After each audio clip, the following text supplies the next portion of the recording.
Hello everyone, welcome to knowledge reference. তো বন্ধুরা, আজ থেকে শুরু করছি আমাদের ভারতের ভূগোল, ইন্ডিয়ান জিওগ্রাফি। পুরো তোমাদের চ্যাপ্টার ধরে ধরে একদম প্রথম থেকে শেষ পর্যন্ত কমপ্লিট করব।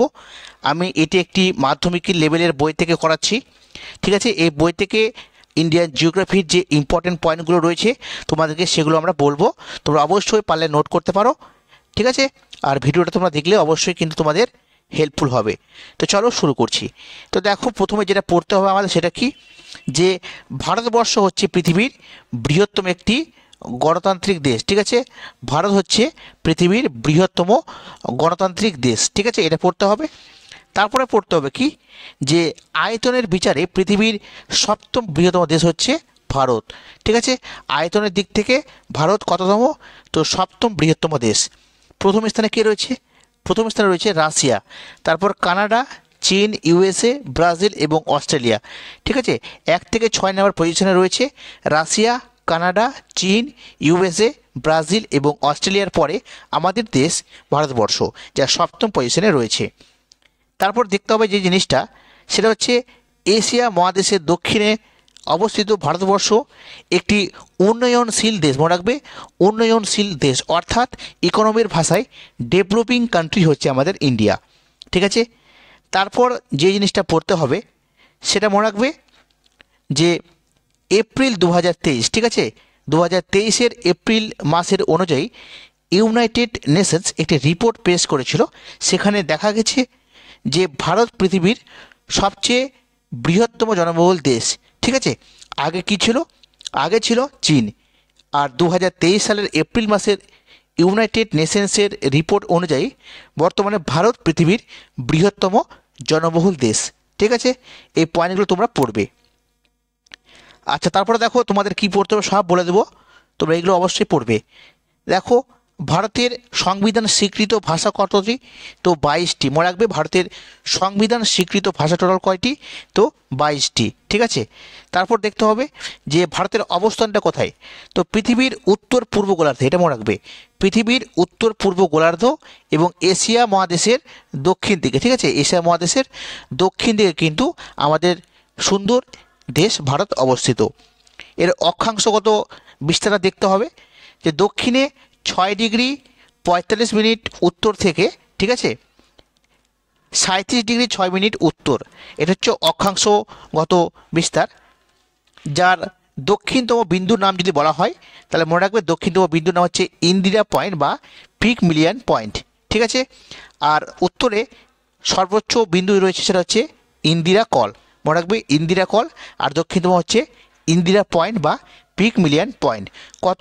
6 ডিগ্রি 45 মিনিট উত্তর থেকে 37 ডিগ্রি 6 মিনিট উত্তর, ঠিক আছে। আর যদি বলা হয় ভারতের মূল ভূখণ্ড, ঠিক আছে, অর্থাৎ ভারতের মূল ভূখণ্ড যদি বলা হয়, তাহলে মনে রাখবে দক্ষিণতম যে বিন্দুটা সেটা হয়ে যাবে 8 ডিগ্রি 4 মিনিট উত্তর, ঠিক আছে, 8 ডিগ্রি 4 মিনিট উত্তর। আর সেই বিন্দুটার নাম হচ্ছে কন্যাকুমারী, ঠিক আছে, এটা মনে রাখবে। সেই কন্যাকুমারী থেকে 37 ডিগ্রি 6 মিনিট উত্তর ইন্দিরা কল পর্যন্ত বিস্তৃত, ঠিক আছে। আর দক্ষিণতম, আচ্ছা বলে দিলাম এটা। এবার দ্রাঘিমাংশ এটা দেখবো। হ্যাঁ, দেখো ভারতের পশ্চিমতম স্থান কী রয়েছে? পশ্চিমতম, একদম এইখানে পশ্চিমতম স্থান কী রয়েছে? তো গুজরাটে রয়েছে গুহার মোটর, ঠিক আছে, গুহার মোটর, এটা হচ্ছে ভারতের পশ্চিমতম বিন্দু। এর অক্ষাংশ কত? দ্রাঘিমাংশ কত? 68 ডিগ্রি 7 মিনিট বা 70 মিনিট বলতে পারো, 68 ডিগ্রি 7 মিনিট বা 70 মিনিট।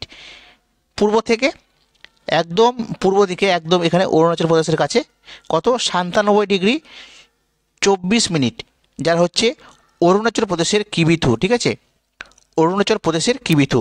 তোমরা কিন্তু এই পয়েন্টটা মনে রাখবে, তোমরা ছবির মাধ্যমে দেখতে পারো, ঠিক আছে, ছবিতে রয়েছে। তারপরে যে জিনিসগুলো পড়তে হবে, দেখো ভারতের মোট ক্ষেত্রফল কতটা পড়তে হবে।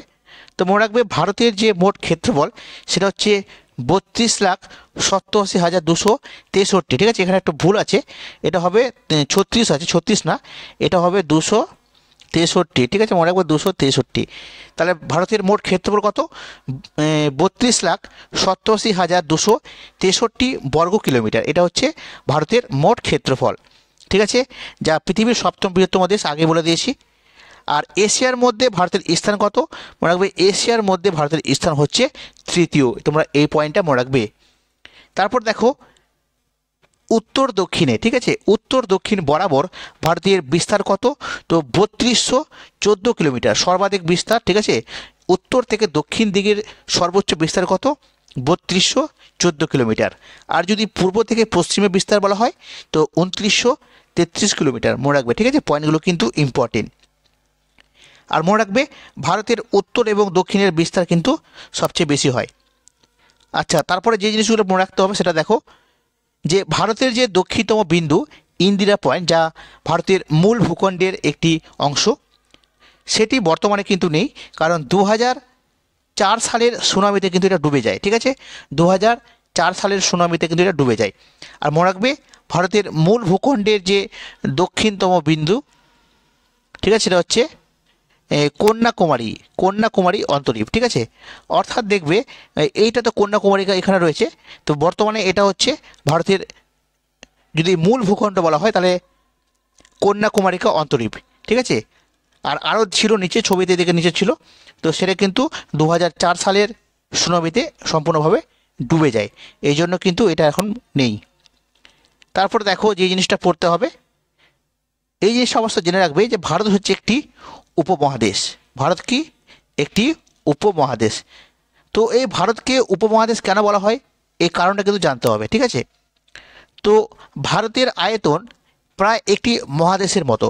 কি বললাম? ভারতের যে আয়তনটা পুরো একটি দেখতে কিন্তু একটি মহাদেশের মতন। আর ভারতবর্ষের জনসংখ্যা অত্যাধিক বেশি, এর ভূপ্রকৃতি, জলবায়ু, সংস্কৃতিগত বৈচিত্র্য অধিক, এই জন্য ভারতকে কিন্তু একটি উপমহাদেশ বলা হয়। মনে রাখবে ভারতকে একটি উপমহাদেশ বলা হয়, ঠিক আছে। তারপরে দেখো কর্কট ক্রান্তি রেখা, যাকে ট্রপিক অফ ক্যান্সার বলা হয়, তো এই ট্রপিক অফ ক্যান্সার বা কর্কট ক্রান্তি রেখা ভারতের মাঝ বরাবর গেছে, তাই না? তো সেই অক্ষাংশ কত, বিস্তারটা কত? তো 23.5 ডিগ্রি, ঠিক আছে, 23.5 ডিগ্রি উত্তর অক্ষাংশ, যা কর্কট ক্রান্তি রেখার অক্ষাংশ ভারতকে উত্তর এবং দক্ষিণ এই দুটি ভাগে কিন্তু ভাগ করেছে। মনে রাখবে এই কর্কট ক্রান্তি রেখা বা ট্রপিক অফ ক্যান্সার ভারতের 8টি রাজ্যের উপর দিয়ে পাস হয়েছে। কয়টি রাজ্য? 8টি রাজ্যের উপর দিয়ে পাস হয়েছে। কি কি সেগুলো মনে রাখবে? গুজরাট, রাজস্থান, মধ্যপ্রদেশ, ছত্তিশগড়, ঝাড়খণ্ড, পশ্চিমবঙ্গ, ত্রিপুরা এবং মিজোরাম।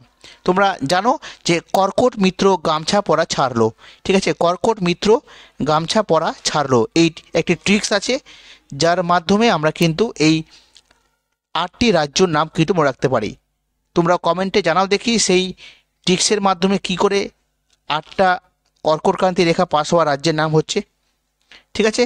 তারপরে দেখো কর্কটক্রান্তি রেখা অর্থাৎ 23.5 ডিগ্রি যে উত্তর অক্ষাংশ সূর্যের উত্তরায়ণের শেষ সীমা। মনে রাখবে সূর্যের উত্তরায়ণের শেষ সীমা।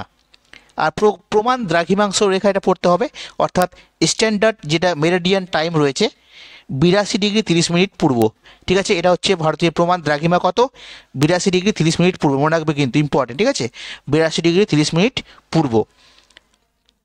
এটাকে ভারতের কি বলা হয়? প্রমাণ দ্রাঘিমা বলা হয় বা স্ট্যান্ডার্ড মেরিডিয়ান, ঠিক আছে। আচ্ছা দেখো পরবর্তী কি পড়তে হবে, যে ভারতের যে প্রমাণ দ্রাঘিমা রেখা এটা কোন শহরের উপর দিয়ে গেছে? মনে রাখবে উত্তরপ্রদেশের এলাহাবাদ শহর। মনে রাখবে উত্তরপ্রদেশের এলাহাবাদ শহরের উপর দিয়ে কিন্তু গেছে এই প্রমাণ দ্রাঘিমা। আর প্রমাণ দ্রাঘিমা রেখা ভারতকে পূর্ব পশ্চিমে দুটি ভাগে ভাগ করেছে, ঠিক আছে। আর এই প্রমাণ দ্রাঘিমা থেকে পাওয়ার সময়কে বলা হচ্ছে প্রমাণ সময়, ঠিক আছে, স্ট্যান্ডার্ড টাইম বলা হয়। এগুলো তোমরা অবশ্যই পড়তে পারবে। তারপরে যে জিনিসগুলো পড়তে হবে দেখে নাও, তোমাদের সব বলে দেবো কী কী পড়তে হবে না পড়তে হবে, ঠিক আছে। তারপর দেখো যে জিনিসটা পড়তে হবে, যে ভারতের স্থলভাগের পরিসীমা কত, ঠিক আছে। ভারতের যে স্থলভাগ রয়েছে এর পরিসীমাটা কত? তো 15,200 কিলোমিটার। মনে রাখবে ইম্পর্টেন্ট, 15,200 কিলোমিটার এটা হচ্ছে ভারতের স্থলভাগের দৈর্ঘ্য। আর যদি বলা হয় উপকূল ভাগের দৈর্ঘ্য কত, তার মনে রাখবে 7,517, ঠিক আছে, 7,517। যদি একটু বেশি রয়েছে 5,717 সামথিং রয়েছে, তোমরা এটা মনে রাখবে 7,517 কিলোমিটার, ঠিক আছে। আচ্ছা নেক্সট দেখো ভারতের দক্ষিণ পশ্চিমে, ঠিক আছে, দক্ষিণ পশ্চিমে কি রয়েছে, এই সাইডে দেখো আরব সাগর। দক্ষিণ পূর্বে কি রয়েছে, এখানে বঙ্গোপসাগর রয়েছে, বে অফ বেঙ্গল, ঠিক আছে। আর দক্ষিণে রয়েছে একদম নিচে, সেটা হচ্ছে ভারত মহাসাগর। তাহলে আরব সাগর রয়েছে, এখানে হচ্ছে বঙ্গোপসাগর, আর নিচের দিকে, ঠিক আছে, রয়েছে ভারত মহাসাগর। তোমরা এটা পড়বে। তারপরে দেখো এখানে যে জিনিসটা দেখতে হবে সেটা হচ্ছে সর্বাধিক রাজ্য সীমানা শেয়ার করে কার সাথে, তো উত্তরপ্রদেশ। উত্তরপ্রদেশ দেশের সাথে ভারত সবচেয়ে বেশি মাত্রায় সীমানা শেয়ার করে, তোমরা এইটাও কিন্তু মনে রাখবে, ঠিক আছে। আর প্রতিবেশী দেশগুলো তো দেখতেই পাচ্ছ এখানে ছবিতে কি কি রয়েছে, তাও আমি তোমাদেরকে বলে দেবো। প্রত্যেকটা পয়েন্ট কিন্তু তোমাদের বলে দেবো, চিন্তার কোনো কারণ নেই, তোমরা শুধু রেগুলার এই ক্লাসগুলো দেখো। দেখো ভারতের উত্তরে কোন কোন দেশ রয়েছে, প্রতিবেশী দেশ। তো ভারতের উত্তরে রয়েছে নেপাল, ভুটান, আফগানিস্তান এবং চীন। নেপাল, ভুটান, আফগানিস্তান এবং চীন, মনে রাখবে। তোমরা কি না ভূগোল পড়ার সময় সবসময় ম্যাপ নিয়ে বসবে, ম্যাপ দেখলে পড়লে তোমাদের কিন্তু মাইন্ড সেট আপ হবে, তোমরা ভালো করে বুঝতে পারবে জিনিসটা। তারপর দেখো ভারতের দক্ষিণ দিকে কোন কোন দেশ রয়েছে, সেটা হচ্ছে শ্রীলঙ্কা আর মালদ্বীপ, আর ভারত মহাসাগর তো রয়েছেই। ভারতের পূর্বে কি রয়েছে, বাংলাদেশ, মায়ানমার আর বঙ্গোপসাগর, ঠিক আছে। আর পশ্চিমে রয়েছে পাকিস্তান, আরব সাগর। এবার দেখো কিছু ইম্পর্টেন্ট পয়েন্ট বলছি। ভারতের বৃহত্তম প্রতিবেশী দেশ কি, চীন। চীন হচ্ছে ভারতের বৃহত্তম কিন্তু প্রতিবেশী দেশ। তারপর দেখো ভারতের ক্ষুদ্রতম প্রতিবেশী দেশ বলা হয় কি হবে, তো মালদ্বীপ, ঠিক আছে।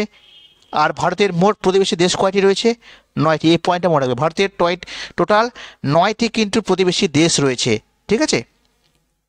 আর প্রতিবেশী এই 7টি দেশের সাথে কিন্তু ভারতের সীমানা রয়েছে, 9টার মধ্যে 7টার সাথে সীমানা রয়েছে, আর বাকিদের সাথে কিন্তু কোনো সীমানা শেয়ার করে না ভারত, ঠিক আছে। আচ্ছা এবার দেখো বাংলাদেশের সাথে সীমানার দৈর্ঘ্য সবচেয়ে বেশি। যাই আমরা কি বললাম একটু আগেই, যে উত্তরপ্রদেশ রাজ্যের সাথে সবচেয়ে বেশি সীমানা শেয়ার করে, সেটা হচ্ছে উত্তরপ্রদেশ, তাই না। আর যদি দেশ বলা হয় সেটা হচ্ছে বাংলাদেশ। বাংলাদেশ হচ্ছে ভারতের সাথে সবচেয়ে বেশি সীমানা শেয়ার করে, আর আফগানিস্তানের সাথে সবচেয়ে কম, ঠিক আছে, এটা মনে রাখবে। এবার দেখো ম্যাকমোহন লাইন, ভারত ও চীন, ঠিক আছে, ভারত এবং চীনের মধ্যে রয়েছে ম্যাকমোহন লাইন। তারপরে দেখো র্যাড ক্লিপ লাইন, এটা ভারত এবং পাকিস্তানের মধ্যে রয়েছে। ডুরার লাইন, এটা ভারত এবং আফগানিস্তানের মধ্যে রয়েছে, ঠিক আছে। কোনো কোনো বইয়ে দেখবে যে এখানে উত্তরটা লেখা থাকবে ভারত এবং, ঠিক আছে, এখানে পাকিস্তানটা থাকবে না, ঠিক আছে, সরি পাকিস্তান বলছি, আফগানিস্তান বললাম না, এখানে ভারত থাকবে না, এখানে ভারতের পরিবর্তে থাকবে কি পাকিস্তান। কেন, কারণ না যখন দেশ ভাগ হয়নি তার সঙ্গে কিন্তু পাকিস্তানটা কিন্তু ভারতের সাথে যুক্ত ছিল, ওই জন্য দেখবে আগের হিসেবে ধরলে ডুরাল লাইন পাকিস্তান এবং আফগানিস্তানের মধ্যে সীমারেখা লেখা থাকে। কারণ ভারত যখন ভাগ হয়ে যায় তখন কিন্তু যে অংশের সাথে ডুরাল লাইনটা ছিল সেটা বর্তমানে ভারতে কিন্তু আর নেই, সেটা পাকিস্তানে চলে গেছে। এখানে যেরকম লেখা আছে ভারত এবং আফগানিস্তান, এটাও লেখা থাকে কোনো বই, আবার কোনো বইয়ে কী লেখা থাকে যে পাকিস্তান এবং আফগানিস্তান, ঠিক আছে। দেখো 10 ডিগ্রি চ্যানেল আন্দামান ও নিকোবর দ্বীপপুঞ্জের মধ্যে রয়েছে, আন্দামান এবং নিকোবর দ্বীপপুঞ্জের মধ্যে কী রয়েছে, 10 ডিগ্রি চ্যানেল। আর লাইন অফ কন্ট্রোল মানে এলওসি, এটা হচ্ছে ভারতের কাশ্মীর এবং পাকিস্তান অধিকৃত কাশ্মীরের মধ্যে কিন্তু এই সীমারেখা, কী নাম, লাইন অফ কন্ট্রোল। আর এলএসি, ঠিক আছে, এটা হচ্ছে লাইন অফ অ্যাকচুয়াল কন্ট্রোল, যার নাম হচ্ছে line of actual control. Bharat এবং চীন অধিকৃত কাশ্মীরের মধ্যে এই সীমানা কিন্তু রয়েছে, ঠিক আছে। তোমরা এগুলো কিন্তু অবশ্যই পড়বে। তারপর দেখো তোমাদের কী পড়তে হবে বলে দিচ্ছি, প্রত্যেকটা ক্লাস যদি তোমরা করো বুঝতে পারবে, অনেক কিন্তু তোমাদের নলেজ হবে। তারপরে দেখো ভারতের প্রতিবেশী দেশ বাংলাদেশের সাথে ভারতের সীমানা সবচেয়ে বেশি, তোমরা বললাম এটা, আর আফগানিস্তানের সাথে সবচেয়ে কম, তাই না। এবার দেখো নেফা কি, দেখো ফুড এসআই এসেছিলো, নেফা কি, তো NEFA actually north eastern frontier agency, north eastern frontier agency, যা উত্তর পূর্ব মানে অসমের উত্তর পূর্ব অংশ নিয়ে গঠিত এবং উত্তর পূর্ব সীমান্ত অঞ্চল। নেফা 1970 সালে, মনে রাখবে 1970 সালে এই নেফা কিন্তু অরুণাচল প্রদেশের হিসেবে স্বীকৃতি লাভ করে। অরুণাচল, যেটা আমরা বর্তমানে অরুণাচল প্রদেশ রাজ্য বলছি, সেটা কিন্তু অ্যাকচুয়ালি পূর্বে কিন্তু নেফা নামে ছিল। আর নেফার পুরো কথা কি, নর্থ ইস্টার্ন ফ্রন্টিয়ার এজেন্সি, ঠিক আছে, এটা তোমরা মনে রাখবে। এবার দেখো উপদ্বীপ কি, 3 দিক জলভাগ দ্বারা বেষ্টিত স্থলভাগকে কী বলা হয়, উপদ্বীপ। অর্থাৎ 3 দিকে কি রয়েছে, জলভাগ রয়েছে। যেমন ছবিতে দেখো, এই যে দেখো এখানেও জলভাগ রয়েছে, এখানেও রয়েছে, এখানেও রয়েছে। তো তিন দিকে জলভাগ দ্বারা বেষ্টিত স্থলভাগকে বলা হচ্ছে উপদ্বীপ। ঠিক তেমনই দেখো আমাদের ভারতবর্ষের দেখো এই দক্ষিণ যদি পূর্ব বলা হয় তাহলে কি রয়েছে, বঙ্গোপসাগর, দক্ষিণ পশ্চিমে রয়েছে আরব সাগর, আর দক্ষিণে রয়েছে ভারত মহাসাগর। তাহলে তিন দিকে জল রয়েছে, এই জন্য ভারত হচ্ছে একটি উপদ্বীপীয়, ঠিক আছে, উপদ্বীপীয় অর্থাৎ উপদ্বীপ। আর উপসাগর কি রয়েছে, তো তিন দিক স্থল দ্বারা বেষ্টিত জলভাগকে বলা হচ্ছে উপসাগর। যেমন হচ্ছে খামবাত এবং মান্নার উপসাগর, খামবাত উপসাগর এবং মান্নার উপসাগর তোমরা এটা পড়বে, ঠিক আছে। এই যেখানে দেখো গল্প অফ মান্নার রয়েছে, ঠিক আছে। এবার যে জিনিসটা দেখবো সেটা দেখো যে সার্ক, ঠিক আছে, সার্কটা আমরা দেখব। তো সার্ক অ্যাকচুয়ালি কি, দক্ষিণ এশিয়ার 8টি দেশ, ঠিক আছে, দক্ষিণ এশিয়ার 8টি দেশের মধ্যে একটি বাণিজ্য বৃদ্ধি, আঞ্চলিক সহযোগিতা প্রদান করার জন্য এবং অর্থনৈতিক বিকাশের জন্য কিন্তু একটা আঞ্চলিক সংস্থা গঠন করা হয়, যাকে বলা হতো সার্ক। এই সার্কের পুরো কথা হচ্ছে south Asian association of regional corporation, south Asian association of regional corporation. বর্তমানে 8টি কিন্তু দেশ রয়েছে সার্কের, ঠিক আছে, এটা কিন্তু পড়তে হবে। এবার আর কি কি পড়বো দেখে নাও। এখান থেকে সার্কের সদস্য দেশ সম্পর্কে পড়তে হবে। ভারত, পাকিস্তান, শ্রীলঙ্কা, নেপাল, ভুটান, বাংলাদেশ, আফগানিস্তান এবং মালদ্বীপ, এটা নতুন হয়েছে, ঠিক আছে। এটা হচ্ছে সার্কের সদস্য দেশ। তোমাদের প্রশ্ন দেয় নিচের কোনটি সার্কের সদস্য দেশ নয়, অপশন দিবে তোমাদের, কিন্তু এই জন্য এটা মনে রাখতে হবে যে ভারত, পাকিস্তান, শ্রীলঙ্কা, নেপাল, ভুটান, বাংলাদেশ, আফগানিস্তান এবং মালদ্বীপ। আর সার্কের সদর দপ্তর কোথায় রয়েছে, নেপালের কাঠমান্ডুতে রয়েছে। কোথায়, নেপালের কাঠমান্ডুতে কি রয়েছে, সার্কের সদর দপ্তর, ঠিক আছে। আচ্ছা, এটা তোমরা একটু দেখে নিতে পারো। ভারতবর্ষকে উপদ্বীপীয় ভারত বলার কারণ কি, তোমাদেরকে একটু আগে বললাম বিস্তারিত, ঠিক আছে। এবার দেখো যে জিনিসটা দেখতে হবে, 3 বিঘা করিডর ইম্পর্টেন্ট। পশ্চিমবঙ্গের কোচবিহার জেলা, ঠিক আছে, কি বললাম, পশ্চিমবঙ্গের কোচবিহার জেলায় মেখলিগঞ্জ, হ্যাঁ, কুলচিবাড়ি অঞ্চলে, মেখলিগঞ্জের কুলচিবাড়ি অঞ্চলে কি হয়, 178 মিটার দৈর্ঘ্য এবং 85 মিটার প্রস্থ বিশিষ্ট একটি জমি, যা ভারত সরকার বাংলাদেশকে লিজ দেয়, ঠিক আছে। অর্থাৎ বাংলাদেশের মধ্যে একটা ভারতের অংশ রয়েছে, যা 1992 সালের 26শে জুন, ঠিক আছে, এই কাজটা করে ভারত, ঠিক আছে। এটাকে বলা হচ্ছে 3 বিঘা করিডর। 3 বিঘা করিডর বলতে কি, 178 মিটার দৈর্ঘ্য এবং 85 মিটার প্রস্থ বিশিষ্ট একটি জমি, যা বাংলাদেশকে কিন্তু ভারত সরকার দেয় লিজ হিসেবে। কত সালে, 1992 সালের 26শে জুন। এটাই কিন্তু 3 বিঘা করিডর। তারপরে দেখো পার্লামেন্ট এই আইনের মাধ্যমে, ঠিক আছে, কি করে, ভারত এবং বাংলাদেশের মধ্যে ছিটমহল বিনিময় করে, ছিটমহল বিনিময়। এটা কত সালে করে, 2015 সালে ঢাকাতে, ঠিক আছে, মনে রাখবে, ঠিক আছে।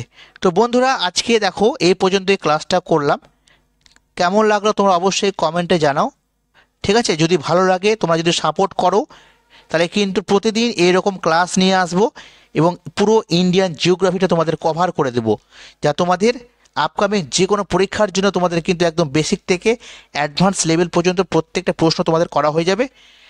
তো যদি ভালো লাগে তো অবশ্যই ভিডিওটি লাইক শেয়ার করবে, আর যদি নতুন হয়ে থাকো অবশ্যই চ্যানেলটি সাবস্ক্রাইব করো পরবর্তী ভিডিও নোটিফিকেশন পাওয়ার জন্য।